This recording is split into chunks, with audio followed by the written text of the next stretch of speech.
Okay, don't worry, I'm here. Let's plan a trip to Japan together. I'm so glad that you have found this ultimate Japan travel planning guide video for first-time visitors to Japan. The reason I say first-time visitors is because we've only been to Japan once and for 2 weeks, and I hate when people on the internet are saying, like, pretending like they're the expert or they have the best restaurant in a city because it was the one that they went to. Expertise I do have is that we just returned from an amazing first-time trip to Japan, and I can only tell you that I was more nervous planning our trip to Japan than any of the other 40 countries that we've been to in the last 5 or 6 years. Hi, I'm Finn, half of Tim and Finn, and we did just get back from Japan. In this video, you'll see a lot of our footage from the trip. This video is gonna be more of a little bit of a tutorial or talking head video. We're gonna talk about a itinerary based on the number of days that you have, real high level. We'll talk a little bit about budget. We'll talk a little bit about accommodation. Things like transportation, how to get around, food and drink, different cultural experiences that you're gonna wanna make sure that you don't miss, and a little bit of language tips. As a bilingual English-Spanish speaker, I'm always so interested in learning phrases of the local languages when we travel, and Japan was one of my favorite language experiences recently, so I'll share that at the end of the video. Down below, there's also lots of freebies for you. Not only can you download a PDF guide here, or DM us on Instagram, we'll just send you the link immediately. Also visit our Japan packing video. You can learn not only how to pack for your Japan trip, but also download a packing guide there. So tons of free resources for you already. Let's dive into this great content for you.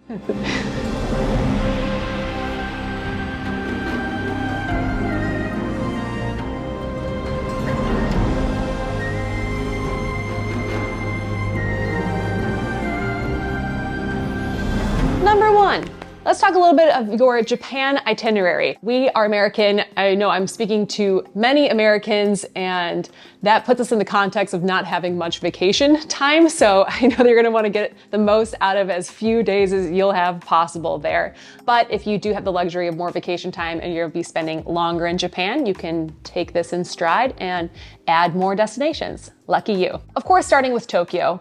Most of the flights going into Japan are going through Tokyo, one of the largest cities in the world. And my biggest takeaway from Tokyo was truly how large the city is, which probably sounds naive to say. I was blown away by how much I particularly loved the city, because there's so much to do and see that our 2 weeks could have easily be spent in Tokyo without feeling like we were having a redundant day. With so many different neighborhoods, so many different personalities, you can schedule different types of days and activities within Tokyo itself and not be bored ever. If you have 3 days or less, spend them all in Tokyo. That is, I'd say, the minimum to get a little bit of personality of the city. A few can't miss things while you're in Tokyo.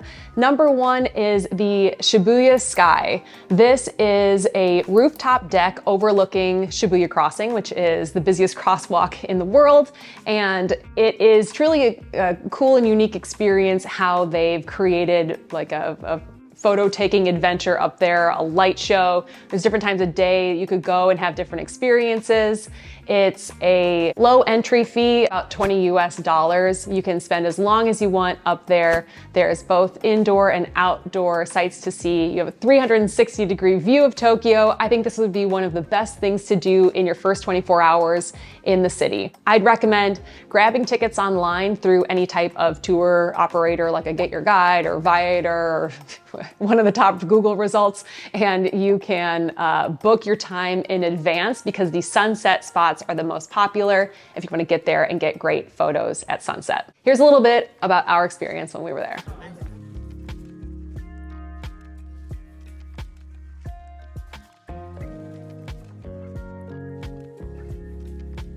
Wow.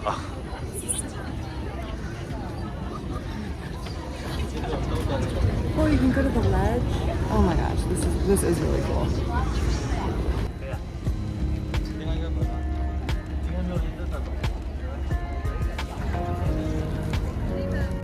Something you might not know Tokyo's a pretty big city, but you'd have no idea until you came up here. Pretty big.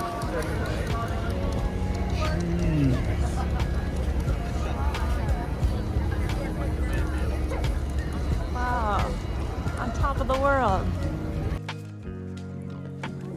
Oh.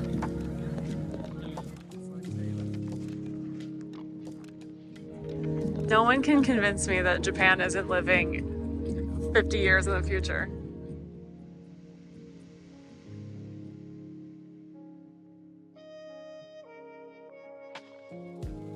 One of the top things to do in Tokyo that you'll see on any travel blog or social media platform is the Team Labs Tokyo, the indoor museum with the lights and all the, that's not up Tim and my alley. Like, that's not something that we would do in our hometown, and we didn't do that there. We didn't regret not doing it. I've heard great things if you're into that kind of thing, but to us it felt like traveling to Miami, looking up TripAdvisor top things to do, and like escape room is one of the top things. That was like our personal interpretation of why we didn't do it. Like, we're in Tokyo, why would we be inside this kind of like museum thing? But if you like those interactive experiences, it is apparently one of the best in the world. So if you're already into that, absolutely go. If you're not, I don't think it'll like maybe change your mind about it. That's just our personal opinion. Now, stay away from the tangent of diving down all the things that you can do in Tokyo, because that would be an entire video certainly of itself. I'll have more in our downloadable guide that you can see below. And as we talk through the other categories in this video, like budget, accommodation, cultural experiences, food and drink, a lot of those will also apply to Tokyo. So that'll be also kind of like part of the top things to do there as well. But let's stay itinerary focused. One of the other super unique things that you can do in Tokyo or Osaka is the street cart go-karting, where you dress up in costumes and it's kind of like real life Mario Kart.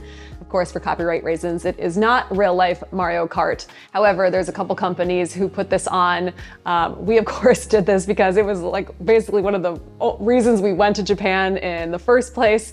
And we'll share more about that experience towards the end of the video because it's a whole thing. But if that's something that you think that you'd be into, don't miss that part of the video, and don't miss that on your experience to Tokyo or Osaka. All right, if you're watching this video and you've got a trip to Japan coming up, you are probably spending more than 3 days if you are this far into this video. So let's dive out into a larger image view of more days in Japan. 3 to 5 days, honestly, I wouldn't go too far from Tokyo because you are gonna want so much time in different neighborhoods downtown. But then what you could do is add on a different aspect of the trip. You're going in the spring and you want to see the cherry blossoms. If you're going in the winter and you want to ski, or if you are an avid hiker or outdoorsy person, you really might want to see Mount Fuji, be in that area. From 3 to 5 days, add on one, let's call it like nature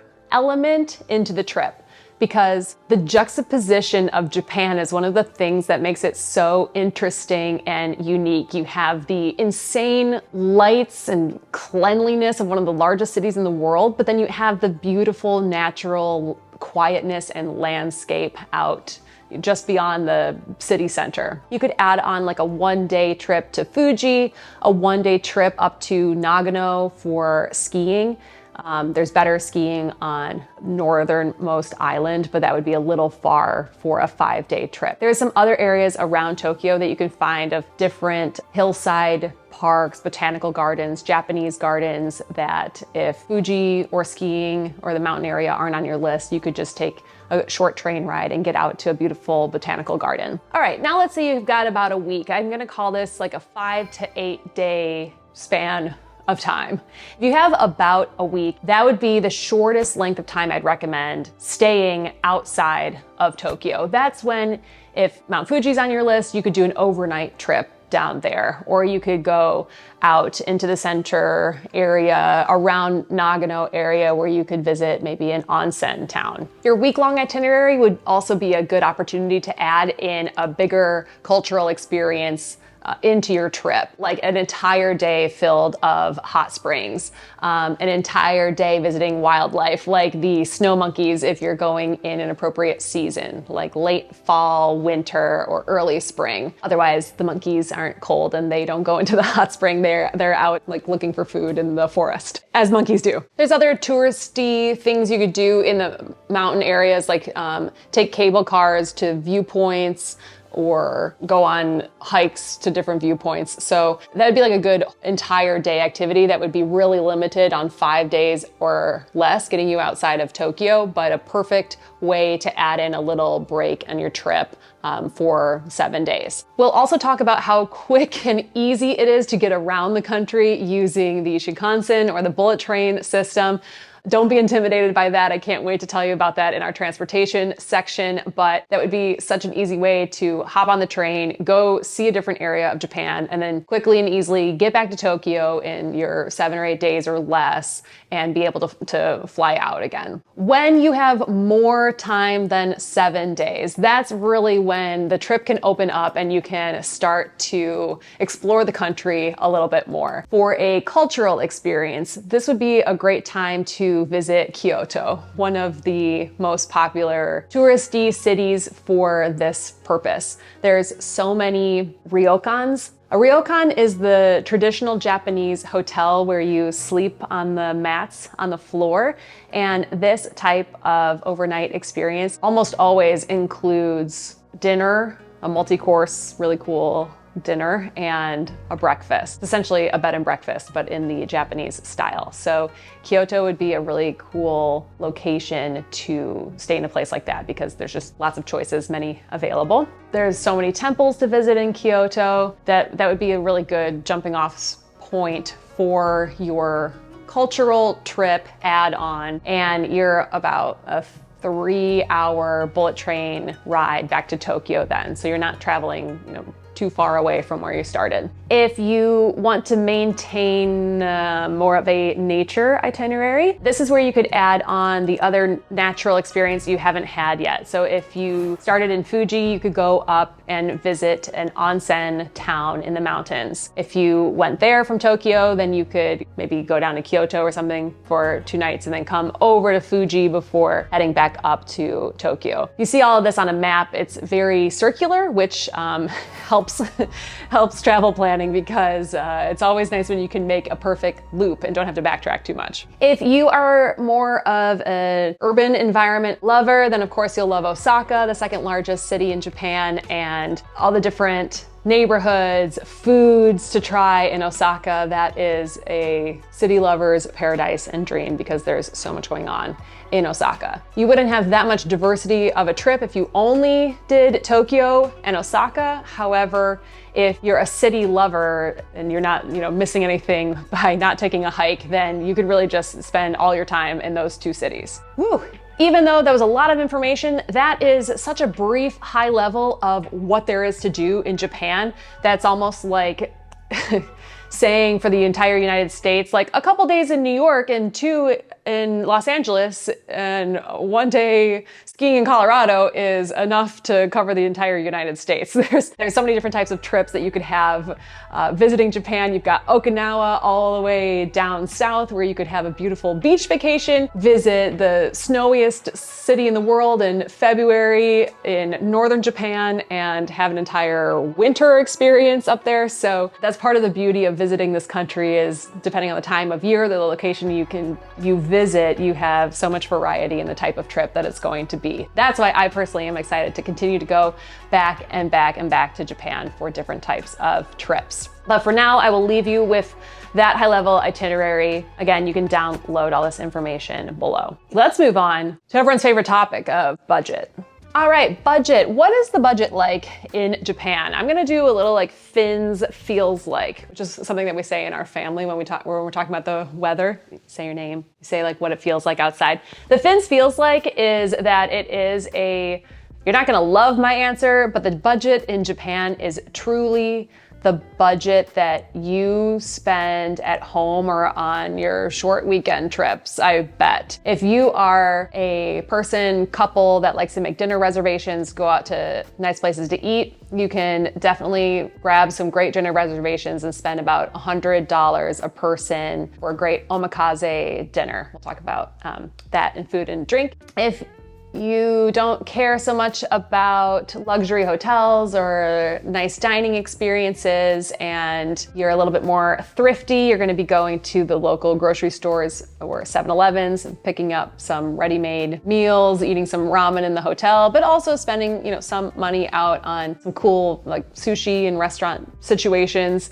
then it's probably going to feel like another night out around your home. You might not believe me, but it is really similar. And that's probably all really good news because then you know what to expect when you get there. I'm assuming that you are not already in Asia and one of your largest expenses is going to be flying to Japan. Some great ways to pull away some of that cost is of course to fly on points, which is almost exclusively how we travel. Some really convenient ways to get to Japan is you will probably be surprised by how many direct flights there are from North America. How Earth works is of course how planes fly from North America to Asia or let's say Eastern Europe as they go so far north. So flying from North America, you go over Alaska. While it is a long flight, 12 to 15 or 16 hours, depending on where in the US you are flying from. United's got great flights from San Francisco, Chicago. ANA, which is Japan Airline, has many direct flights. Those are all great point transfers. If you have a Chase credit card, that will go directly right over to United. They are usually pretty reasonable and flat rates based on distance. Bank credit card points transferred to an airline purchased in flights is such a better use of credit card points than redeeming for a hotel room or something. So if you're gonna use some points on this trip, use it for your flight, don't use it for accommodation. Speaking of, let's talk a little bit about accommodation. Japan has some super fun and unique hotel accommodations. There are different themed hotels, there are different style hotels, there are different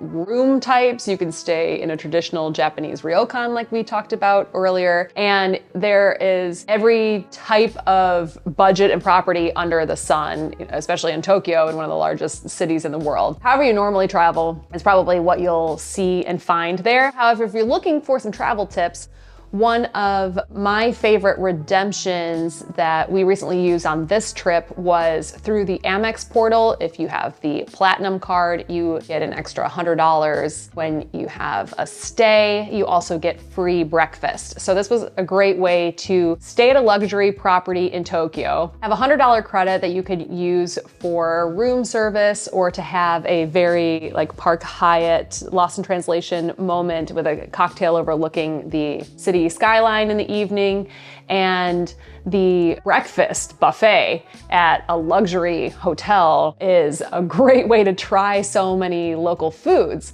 So we've been using a point redemption, staying at a luxury property at one of the first days in a new country a lot recently, because I've found it's a great way to just like have a 2 to 3.5 hour breakfast, sampling all the different foods, by some of the best chefs in the country working at the luxury hotels, all included in the rate of stay. Now, if the overnight stay is $1,000, that doesn't really merit a free breakfast, but if you could find one of these luxury properties at, let's say, like $400 or less, by the time you have 2 people eating a $50 breakfast and a $100 credit, it's actually a pretty good deal. So that's like another travel hack you can think about, but your accommodation in Tokyo particularly is mostly going to be about location. Because it's such a big city, there's so many different neighborhoods to consider. And so what you want to do for your Tokyo accommodation is first map out how you want to spend most of your time in Tokyo, and then go ahead and find a property in your price range and experience type that you're looking for in that neighborhood. In a large city like New York, taking the subway around Manhattan can, take almost an hour. Same thing in Tokyo. You could be doing something in Shibuya and want to get over to Ginza and take 40 minutes on the subway. So you'll want to plan a little bit around what neighborhoods you want to be in and when. All right, outside Tokyo, and also to speak a little bit more to the ryokan experience. What a cool and unique cultural experience to be able to stay in a ryokan. I was surprised to find how difficult it was to find a well-reviewed ryokan, and that might just be a language barrier.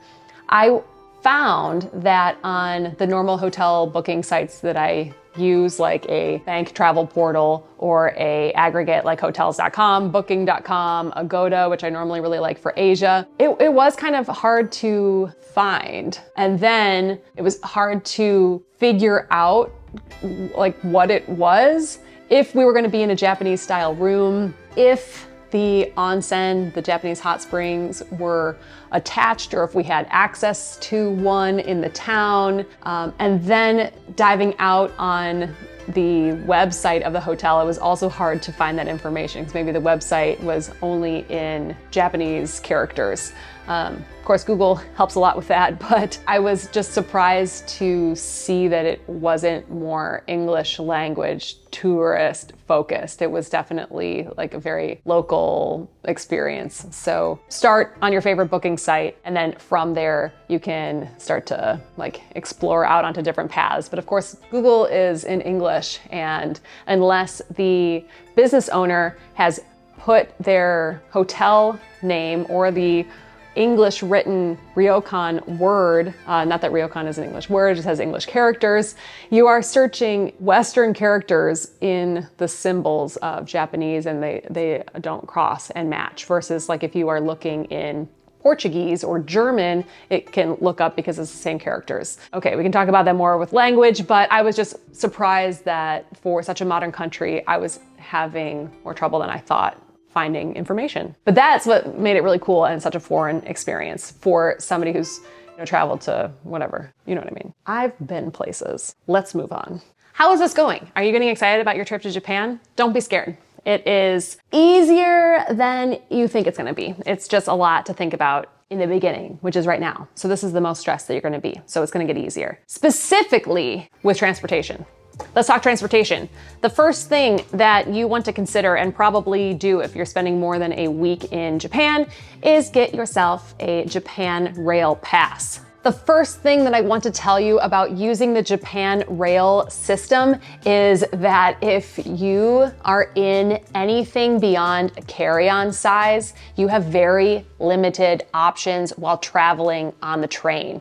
There's very limited luggage storage. So some ways around that, if you need to take a checked bag, like you're going skiing or something, is you can, first of all, you can ship your skis. You can ship within Japan, so you could ship your luggage to where you're going.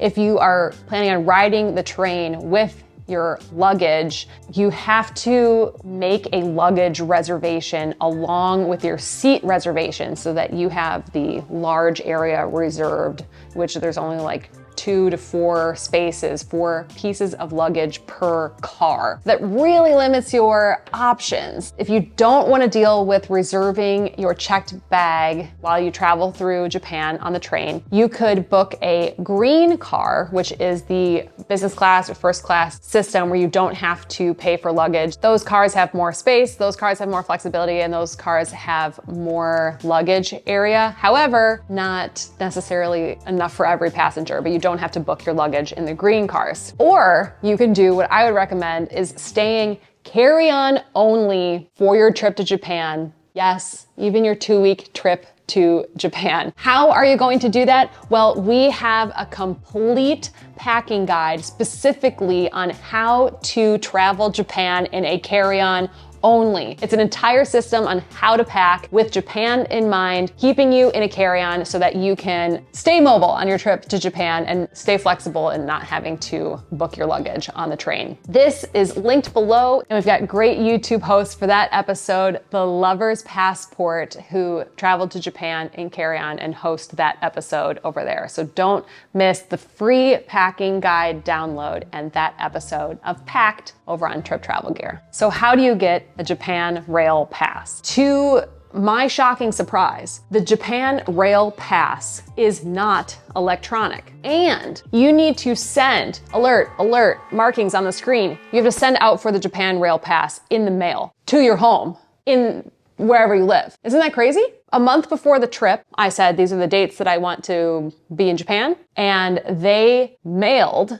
a sheet of paper, and that voucher we packed in our suitcase and traveled to Japan with, and arrived at the train station in Narita Airport, and then they issued us rail passes. Anyways, that was just an interesting experience that I haven't had in other countries. So what happens when you have a Japan Rail Pass?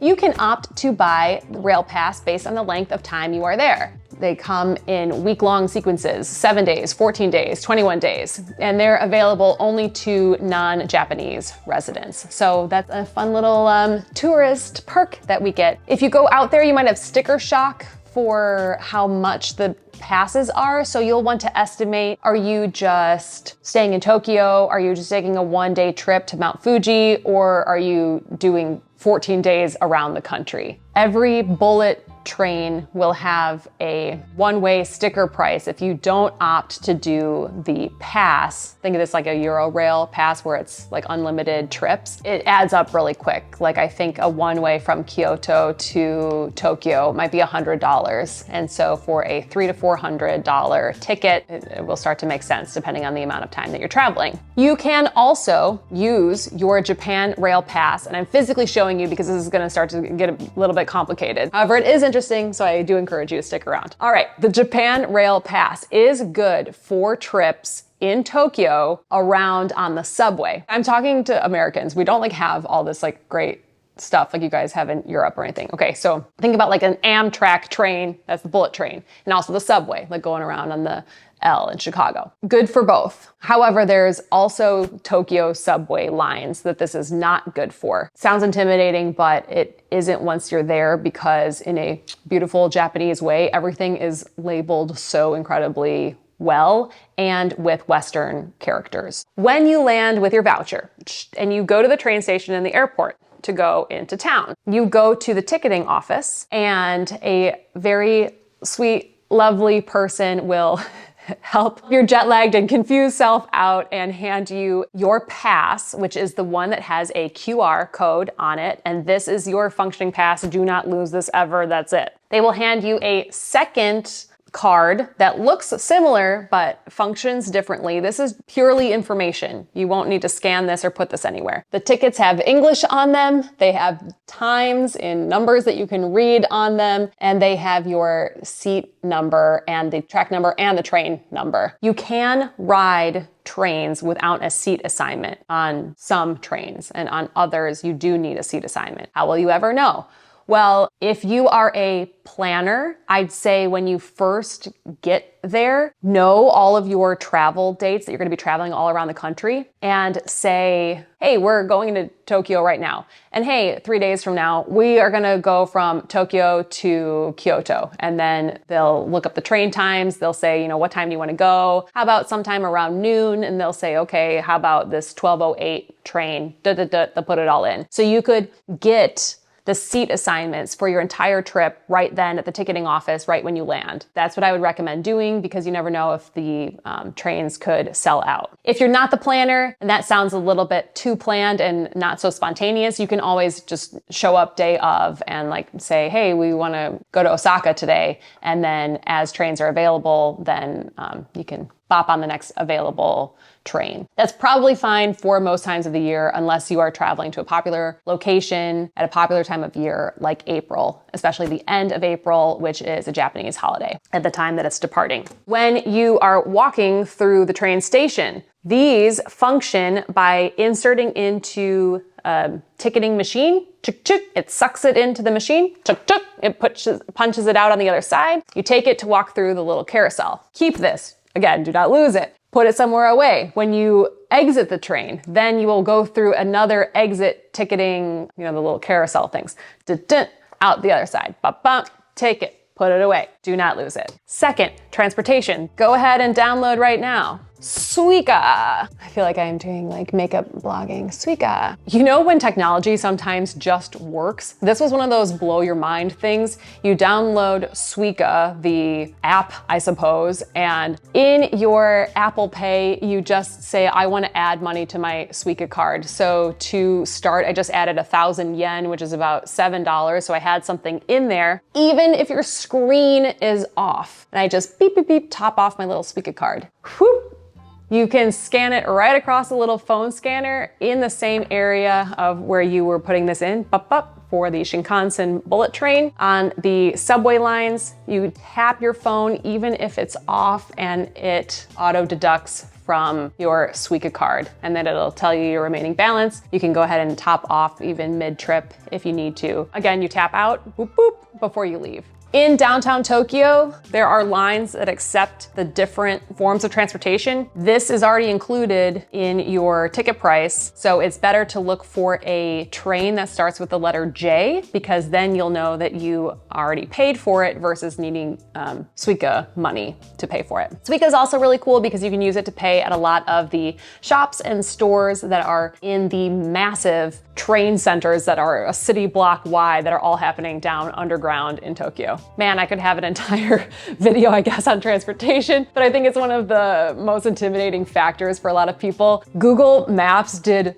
such a phenomenal job, here's me and Pepper, such a phenomenal job on telling you exactly where you needed to be and go on the public transportation system in Tokyo. You say, it knows that you're here and you want to go there, and it'll tell you what lines to take, where to transfer, and even more importantly, how to exit the train station when you're underground, because you could be walking like city blocks through tunnels and you just feel like you're in a shopping mall, because there's like carousel sushi situations going on. And then you pop up and you could be, a kilometer away from where you wanted to be because you exited on the wrong doorway. So take note and use your Google Maps on your phone, and it will say, exit the station in C1. And you might not know where that is, but you can follow the signs, and then boop, now you're the closest area to where you wanted to walk to. Bada bing, bada boom. Oh, not enough iCloud storage. Well, wouldn't you know? Okay.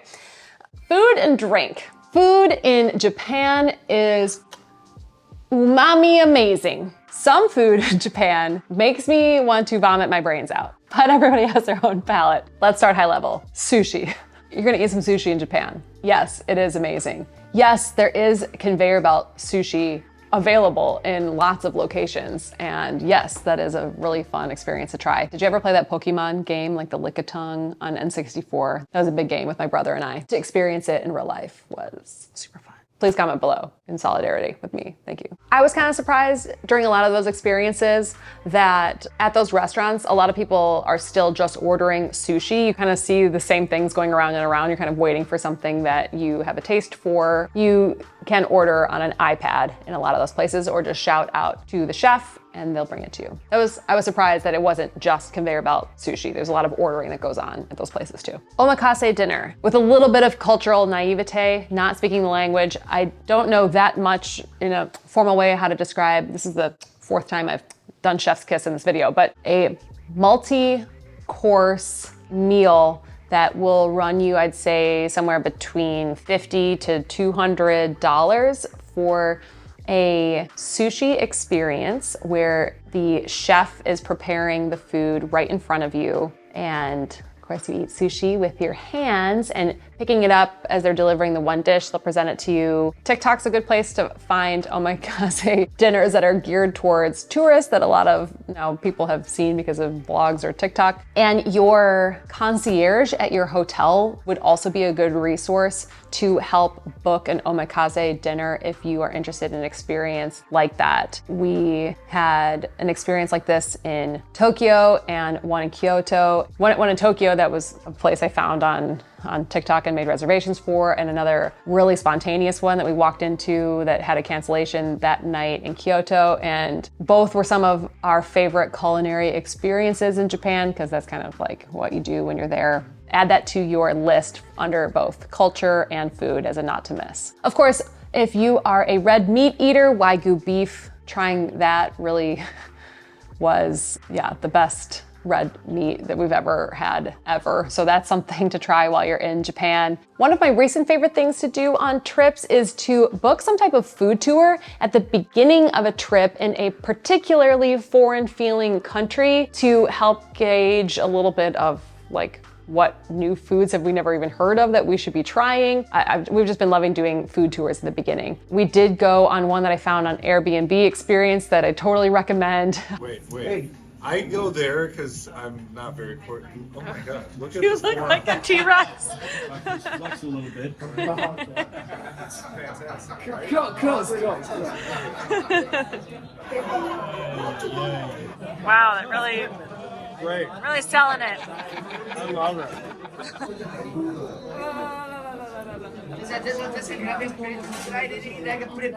Oh, it's like, it's just feet. It's just like feet, more feet. Old feet. Right, this one is a chili powder. This one's chili powder. oil. This one is oil. This is toothpicks. You don't know anything. Toothpick. We had a blast. There was a lot of sake involved. That's like a burrito. Takes like 2 hours and back and forth. I bought. That information's all in the guide below. But let's just dive into a couple highlights here. Between the Japanese sake, sochu, whiskey, and beer, there's so much alcohol to try in Japan with another big drinking culture. So that's, if you're a drinker, that is a really fun part of the culture not to miss as well. There are drinking tours where you can learn about, sake tasting or go to a whiskey tasting room. That'd be something to do, especially in Tokyo, where there's just more options for things like that. Search Japan travel on social media and you'll see lots of people who are eating out of the vending machines and the 7-Eleven, and the food really is very good. The food at the train stations that you can take on the trains, excellent as well. There's some bento boxes to take on the trains that are even self-heating, where you remove some strip and it starts to warm up the food. It's just a whole different level of experience that we don't have here. So that's something really cool to experience and do as well. Speaking of food and the train, there is a lot of cultural rules that you will want to follow while in Japan. The Shinkansen, the bullet train,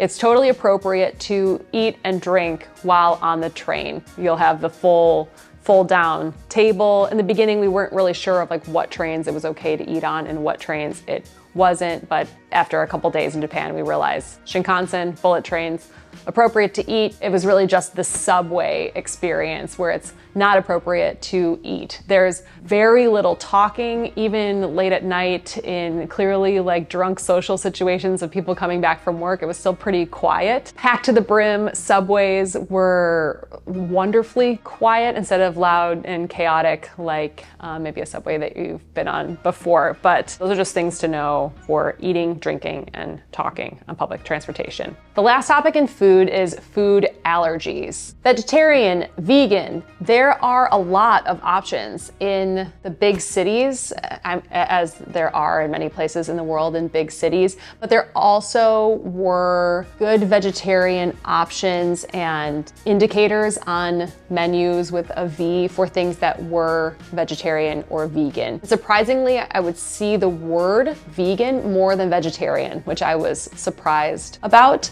but that's good to know if you follow any of those dietary restrictions. Unfortunately for me and some of you, this was by far the worst country that I've traveled to with celiac disease. There were almost no gluten-free options, and I spent most of the trip sick. So sorry if you're gluten intolerant to be the one to deliver this information. I didn't realize how challenging it would be going there, but I am so regretful to say that soy sauce was particularly bad. I was much more sensitive to it there than I was here in the States. It's something I already avoid in the States unless it's like tamari or coconut minos. And it is also very hidden in a lot of foods there. Sometimes if I thought I was eating plain white rice, it would maybe have a seasoning in it, like a little fukami, like the seaweed flakes that would be seasoned with soy sauce powder. And it was just in everything. If I was requesting it at a nicer restaurant, they were surprised to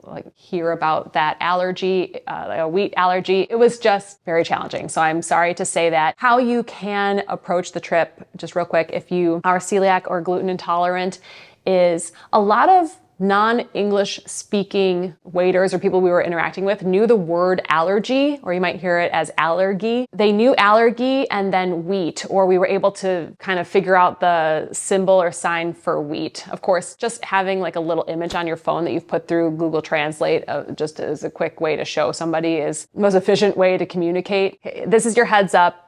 And please go do more research on options around this. Tokyo was your best bet on being able to try foods that were specifically gluten-free for celiac because it was a big city. In such a unique country, there are so many really cool cultural experiences not to miss out on. It would be hard to tackle them all on your first trip to Japan, so I would try to focus on what you are really interested in the beginning. Tim could live his entire life in a hot tub, so the onsen experience for him was top-notch. There's different ways to experience this. You can go into an onsen town where basically like the thing to do in these mountain towns, as with the natural hot spring river flowing through them, is you visit different onsens and just walk around and go sit in hot springs. If that sounds your vibe, any time of year you can do that. There, of course, are Japanese tea ceremonies that you can participate at with all budgets across the board. You can go to like high tea at a very luxury hotel in Tokyo, and you go to a very traditional tea ceremony in the countryside. There's places you can rent kimonos, go take pictures at temples. We talked about the ryokans, so there's ways to use accommodation like a cultural experience. And you can go to a sumo wrestling event. These are just some ideas as you start to research your trip, but think about spending one day in some type of cultural experience. What I was saying in the beginning of the video is like a Team Labs Tokyo isn't necessarily the cultural experience that I would recommend, but again, it's like something to do if you're downtown. But because Japan has such a strong culture and it's such a different culture than what we're used to here in the States, even just going to dinner is such a cultural experience. If you know that going in and you have an open heart and mind about just the day-to-day experiences that you're going to be having there, just living and acting like the locals do. Like, for example, just respecting the cultural behaviors on the subway by not talking and not eating. That's part of the cultural experience that you'll have while you're there. Another cultural experience you should know about before traveling to Japan is how to pay for something and how to respectfully give and receive money or payments. I'm specifically talking about cash, which I have in front of me for demonstration purposes. I don't know, I just brought all my trinkets out here. When you're paying with cash anywhere, there are little trays in Japan on the counter. And then you are to put the money, coins, on the tray, not handing it to the person. Two hands being more respectful in giving or receiving things than one, which I found was easier to change the habit than you would think. Just started immediately doing this, and that wasn't like that hard to think about. But anyways, two hands onto the tray. The cashier will exchange it, whatever you're doing with it, hand you back the item. Boop. Sometimes this works if you are purchasing an item too, or handing somebody something. It was always like two hands, here's the thing that I'm giving you. Or if it's money, never the money always on the tray. This happened too, even checking into a really nice hotel. The credit card for payment was, he kind of like smirked or smiled that we knew about the card, because he was kind of waiting to see if, because we were Western looking, if we knew about the card thing because maybe he's used to being like credit cards shoved in his face kind of thing, which I kind of get. And we put the card and like slid it to him, and he like, arigato gozaimasu. And then like he like, because it was a nice hotel, I don't know, he was like all the way down here and he was picking it up. And I just really liked this cultural experience of giving and receiving of items. Use the tray and use 2 hands. Other tips, the 2 hands are helpful is if a waiter or somebody's handing you food or drink, you could be holding up your sake glass with 2 hands. Somebody's serving you your food behind a street stall, you can take it with 2 hands. So lots of 2 hands, and then usually a bow. And it was usually given to me with a bow, so I was just like returning the bow. I was never really like initiating the bow as the outsider, but I was usually getting a bow. So then I was receiving with a bow and 2 hands. And that was just such a fun cultural experience to participate in while traveling in Japan. Another part of culture that is part of every country in the world is its local language. And Japanese was so fun to speak, is too strong of a word for me because I was not speaking Japanese.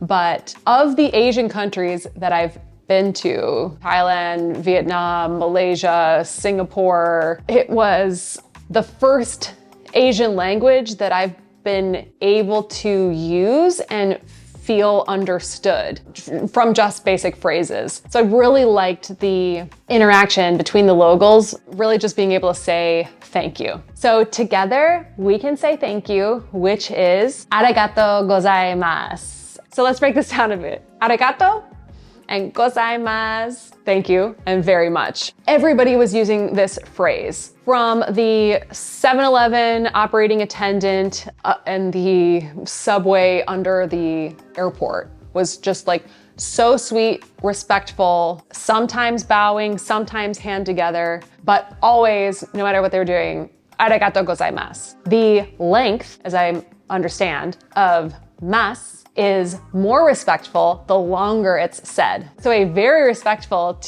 way to say thank you would be to really hold the mas and a lower bow. So in arigato gozaimasu sounds fun to say as a native English speaker, but is completely appropriate in the moment. So as I was practicing before we left and Tim was giggling at me, really getting into the accent, it was very appropriate and well received while we were there. So I loved that. I think as a native English speaker who has learned a second language and gone through the time of embarrassment of what it feels like to practice a foreign language and to say gracias to somebody that's helping you out while you're traveling, but having gone through that entire progression, it feels weirder to you than it sounds from the native speaker. So if arigato gozaimasu feels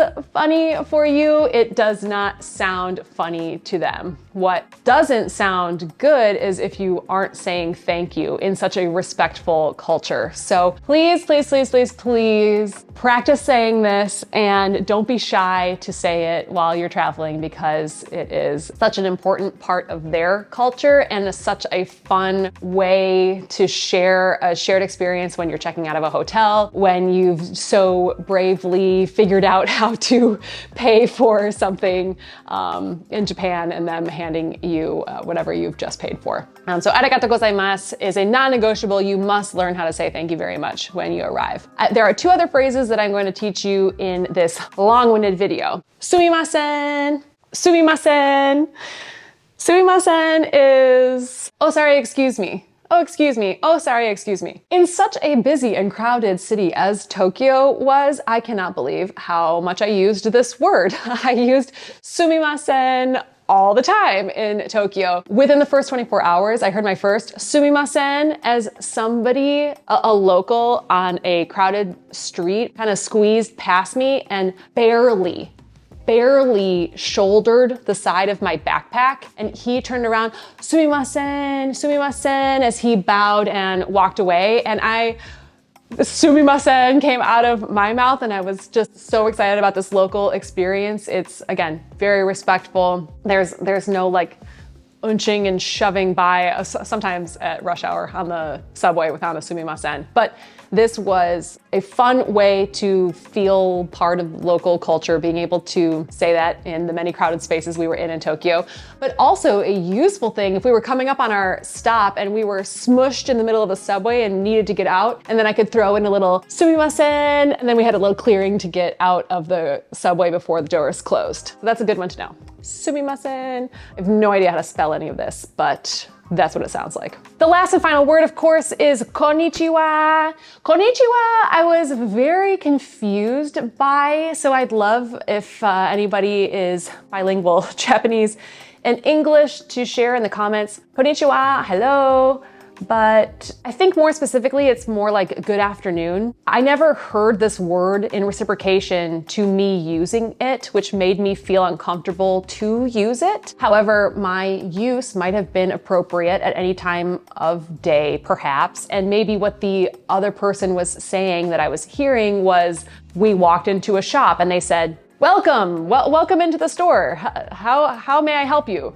Maybe there was a different time of day that they were acknowledging, and maybe they were just saying a catchphrase of the retail shop. I have no idea, but I very rarely heard konnichiwa, just a few times in a touristy area and entering a store, but it was the afternoon. So anyways, I'm not sure about where konnichiwa falls. That one I was more uncomfortable using by the end of the trip because I wasn't entirely sure how I was saying it. However, walking in with blonde hair at 5'11" and saying anything was at least an attempt to break the ice instead of walking over and saying hello. But it just wasn't that same like hola, hola experience that you would have in a Spanish-speaking country. Anyways, moving on. Last but not least, you have to check out street cart go-karting if that is something that you would be interested in. Kind of like, why not? If that's something that you think would scare you, yes, you are driving on the streets of either Tokyo or Osaka, so maybe it's not for everyone, but it was one of the primary reasons we went to Japan, and we were so stoked that it completely lived up and exceeded our expectations. Here's a little bit more about that trip.